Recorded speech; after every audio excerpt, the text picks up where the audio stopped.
वजह बहुत साफ है।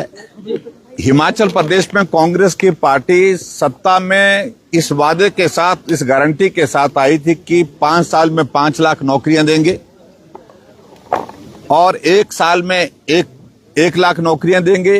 पहली कैबिनेट की बैठक में 1 लाख नौकरी देने की बात कही थी और उसके बाद दूसरी बात इन्होंने साथ में ये कही थी, पक्की नौकरी, पेंशन वाली नौकरी, 53 साल वाली नौकरी देंगे।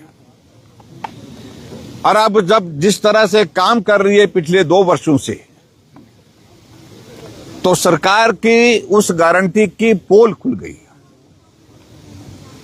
जहां 5 लाख नौकरी देने का वादा किया हुआ कांग्रेस पार्टी की सरकार ने, वहां सबसे पहले थे 10,000 से ज्यादा आउटसोर्स पर लगे हुए कर्मचारियों को नौकरी से निकाल दिया। और इसके अलावा एक फैसला और लिया गया कि 2 साल से हिमाचल प्रदेश में जो खाली पड़े पद हैं, वो सारे पद समाप्त कर दिए जाते हैं, उनको समाप्त हुआ माना जाए। और अगर हम संख्या देखते हैं तो लगभग 1.5 लाख पद जो है एक नोटिफिकेशन के साथ हिमाचल प्रदेश में उन्हें समाप्त कर दिए। और वादा तो इन्होंने ये किया था, हम बेरोजगारों के लिए रोजगार का इंतजाम करेंगे। लेकिन अब हालत यह है कि अभी हाल ही में गेस्ट टीचर का जो है उसकी भर्ती करेंगे, उनके माध्यम से हम जो है वो इंस्टीट्यूशन को चलाएंगे, स्कूलों को चलाएंगे। ये भी एक फैसला लिया गया जिसका हमने विरोध किया है।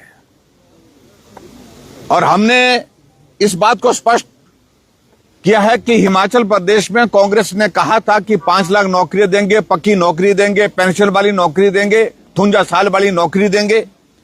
वहां गेस्ट टीचर की भर्ती करके, गेस्ट टीचर के माध्यम से स्कूलों को चलाने के इस फैसले का हम विरोध करते हैं, क्योंकि उससे हमारे हिमाचल प्रदेश के हजारों लाखों नौजवान जो बेरोजगार हैं, उनकी भावनाओं, उनकी जो है नौकरी पर जो है वो एक तरह का प्रश्न चिन्ह लग जाएगा। इसलिए हमने तय किया कि नौजवानों की आवाज बनकर के भारतीय जनता पार्टी इस मुद्दे को लेकर के आज विधानसभा के बाहर अपनी बात कहेगी। विधानसभा के अंदर भी हमने कल बात कही है, क्योंकि कल चर्चा जो अलग मुद्दे पर थी, इसलिए हमने उस मुद्दे तक कन्फाइन रखा। लेकिन हिमाचल प्रदेश के नौजवानों के हित के लिए हम सदैव जो है उस लड़ाई को विधानसभा के बाहर भी लड़ेंगे, विधानसभा के अंदर भी लड़ेंगे। और सबसे बड़ी बात, हिमाचल प्रदेश में कांग्रेस पार्टी की जो गारंटियां हैं, वो सारी की सारी गारंटियों के एक एक की पोल खुलती जा रही है।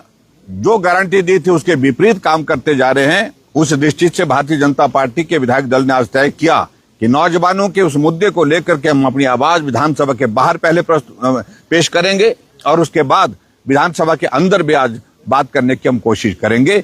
और इसलिए आज जो नौजवानों के साथ जो धोखा हुआ है, उस सारी बात को लेकर के अपनी बात हमने कही है। हाँ सर, मुख्यमंत्री कह तो रहे हैं कि 30,000 नौकरियां हमने सरकारी क्षेत्र में दे दी। सब सरासर झूठ, आप बताऊं कि झूठ की पराकाष्ठा कर दी है हिमाचल प्रदेश में सरकार ने और खासतौर से मुख्यमंत्री जी ने। मुझे इस बात को लेकर के सचमुच में बहुत दुख है।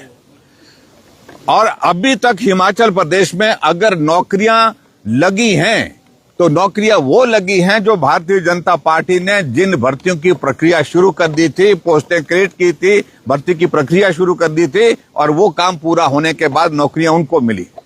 कांग्रेस की गवर्नमेंट के दौरान एक भी पोस्ट अभी तक ऐसी नहीं आई जिस पोस्ट पर भर्ती की प्रक्रिया हुई हो और उसके बाद भर्ती हुई हो। हाँ, कुछ खास लोगों के बारे में मेहरबानी हुई है, उसके बारे में मैं इतना ही कहना चाहता हूं कि बेरोजगारों के साथ, नौजवानों के साथ जो धोखा कांग्रेस पार्टी ने किया, उसके लिए नौजवान हिमाचल प्रदेश के कभी भी कांग्रेस को माफ नहीं करेंगे। सर, लगातार ये कहा जा रहा है जैसे कि 1500 रुपए देने की जो बात हो रही है, इनका ये कहना है कि 8.5 लाख के करीब जो आवेदन आए थे, उनमें से 4.5 लाख महिलाओं को जो है वो 1500 रुपए हमने दिया है बकायदा उसका उन्होंने। ये भी सत्य नहीं है, ये भी झूठ है। और जो बातें जो कर रहे हैं बिल्कुल झूठ बोल रहे हैं। और सामाजिक सुरक्षा पेंशन के दायरे में जो पहले से ऑलरेडी है, उनको अगर जिनको 1000 रुपए मिलता है उनको 500 रुपए ऐड करके, जिनको 1150 रुपए मिलता है उनको 350 ऐड करके उसको गारंटी पूरा करने की बात कह रहे हैं, तो मैं समझता हूं ये बहुत बड़ा धोखा है माताओं बहनों के साथ।